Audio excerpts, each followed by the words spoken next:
هغه مسلمان چې مړ سي په قبر کې کښېږدي. دغه انسان چې مړ سي او په قبر کې کښېږدي، د دې انسان مثال داسې دی لکه هغه انسان چې غر کې په اوبو کې لوېدلی او د هر چا سره دا امید وي چې له دا غر کېدلو به مې راوباسي.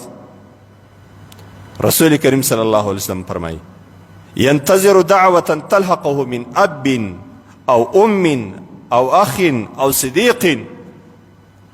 دغه مړی ودې ته انتظار چې ته ودرې چې پلار به دعا راته وکړي، مور به دعا راته وکړي، ورور به دعا راته وکړي، او یا به یو نیک او صالح ملګری په دنیا کې هغه به دعا راته وکړي الله جل جلاله په ما باندې ورحت راولي، یو خوشحالي به الله په ما باندې راولي.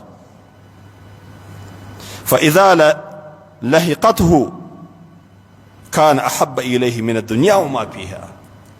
دغه مړی چې په قبر کې پروت وي او د ده په قریبان کې یو څوک دته دعا وکړي چې الله جل جلاله دی وبخښي، دی د ده دا ګناه ماف کړي، الله دا قریب مې دی دا وفات شوی دی، الله د دې ګناه وڅخې ته خلاص کړي، الله ستا د عذابه خلاص کړي.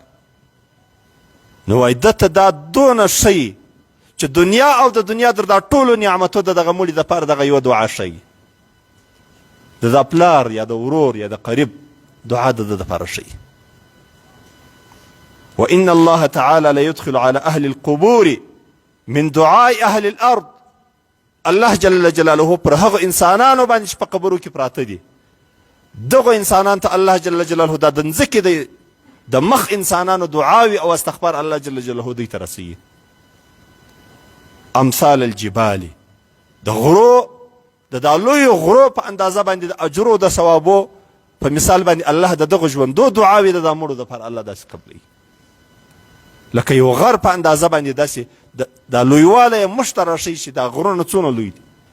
دا ستاسې استغفار او دعا او د مغفرت خواست د خپلو قریبانو دپاره الله جل جلاله د غرو په اندازه باندې ودوی ته پیښوي. وإن هدية الأحياء إلى الأموات الاستغفار لهم.